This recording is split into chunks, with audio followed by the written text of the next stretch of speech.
something is happening in the ammo market again. And this time it may not hit every caliber at once. That is the part most gun owners miss. They hear ammo prices are going up, and they imagine the whole market moving together.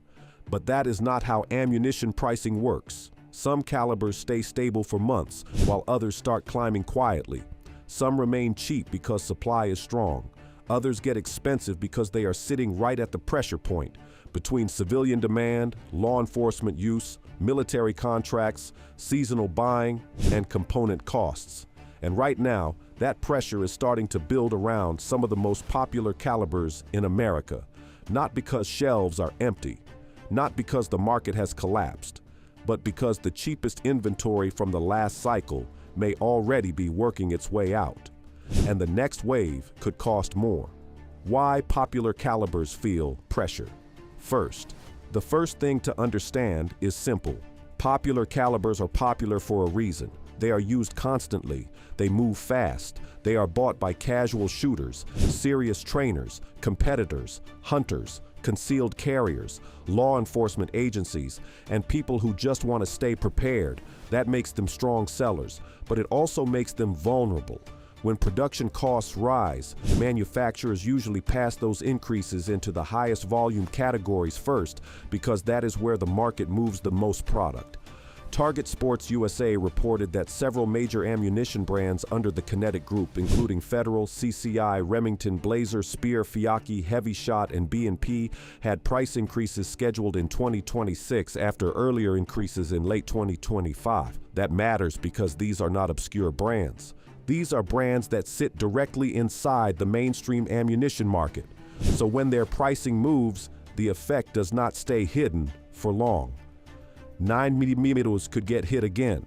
The first caliber to watch is 9mm. 9mm is still one of the most important pistol calibers in the United States. It is used for concealed carry, home defense, training, range practice, competition, and law enforcement. That means it has massive volume. But massive volume cuts both ways. When supply is strong, 9mm can be one of the easiest calibers to find at competitive prices. When cost pressure builds, 9mm reacts quickly because everyone is buying it. Right now, standard 9mm range ammo may still look affordable compared with the panic years, but that does not mean it is immune. If brass, copper, primers, propellant, packaging, shipping, or labor costs rise, 9mm feels it fast because manufacturers produce so much of it. Even small increases per round become meaningful when multiplied across millions of rounds. And once retailers replace older inventory with newer, higher-cost inventory, the shelf price can move before buyers are ready. That is how 9mm gets expensive again, not overnight, but quietly, case by case, shipment by shipment. 223 and 5, 56 are always sensitive. The next calibers to watch are 223 Remington and 5, 56 NATO. These are some of the most sensitive rounds in the civilian rifle market because demand comes from multiple directions at once. AR owners buy them in bulk. Training classes burn through them quickly. Competitive shooters use them regularly. Law enforcement agencies need them. And when global demand rises, military production priorities can affect the same supply chain pressure points, especially around components and production capacity. That does not mean civilian 223 and 5, 56 instantly disappear, but it does mean they can get expensive quickly when the market tightens. The key issue is volume. People do not usually buy one box of by 23 or 5, 56 and call it enough. They buy hundreds of rounds, sometimes thousands. So when buyers sense prices are moving, they stock up fast. That behavior alone can create a price jump. The market does not need a full panic.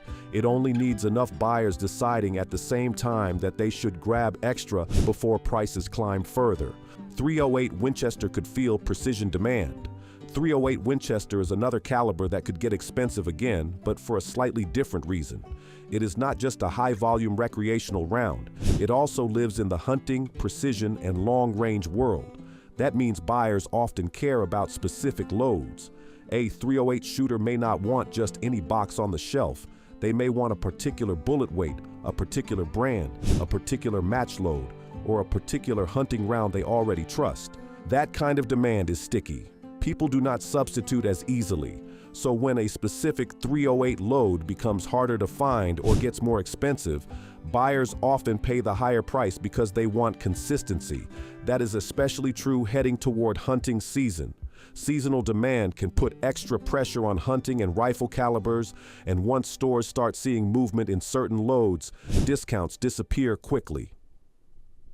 22 LR can surprise everyone. Then there is 22 LR.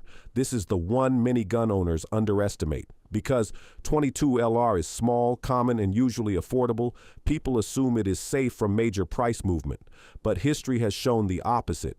22 LR can disappear quickly because people buy it in huge quantities. It is used for practice, plinking, training new shooters, small game, and casual range time.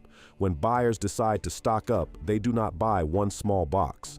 They buy bricks, cases, and bulk packs. That is why 22 LR can look stable right up until the best priced options vanish. And once the cheap bulk inventory is gone, what remains is often more expensive. So even if 22 LR does not become rare, the lowest priced 22 LR can disappear first. That is the difference most people miss. Availability and affordability are not the same thing. Specialty, popular calibers are vulnerable. 2. Some newer or specialty calibers could also feel pressure, especially calibers like 6, 5 Creedmoor, and 300 Blackout. These are popular, but they are not produced in the same endless volume as 9mm Mo 223. That makes them more vulnerable to production scheduling. If manufacturers need to prioritize their highest volume lines, smaller run calibers can become inconsistent. And when supply becomes inconsistent, price usually rises. A 6, 5 Creedmoor shooter may notice match loads getting expensive. A 300 Blackout shooter may notice certain subsonic or defensive loads becoming harder to find. Again, this is not because the calibers are disappearing. It is because smaller production windows make the pricing more sensitive. The hidden reason prices move late here is what most buyers do not realize. Retail prices can lag behind manufacturer pricing. A store may still be selling older inventory that was purchased before the increase. A distributor may still be clearing stock at older wholesale levels. An online retailer may run a promotion to move older product before replacing it with new inventory, so buyers see normal pricing and assume nothing changed. But behind the scenes, the replacement cost may already be higher. That is why price increases often feel sudden. They are not sudden at the supply chain level. They are only sudden at the customer level. My thought. Some popular calibers could get expensive again because they sit at the center of the market. 9mm moves because everyone uses it. 223 and 5. 56 move because rifle shooters buy in volume. 308 moves because hunters and precision shooters need consistency. 22 LR moves because cheap bulk supply disappears faster than people expect. And specialty calibers move because smaller production runs leave less room for error. This does not mean gun owners should panic. Panic buying only makes the market worse, but it does mean this is a moment to pay attention. Watch cost per round. Watch bulk pricing. Watch whether your preferred loads are still available. Watch whether discounts are real or just old inventory being cleared before higher replacement costs arrive. Because ammo prices rarely warn people loudly. They move quietly at first, then suddenly everyone notices. And by then, the best prices are usually already gone.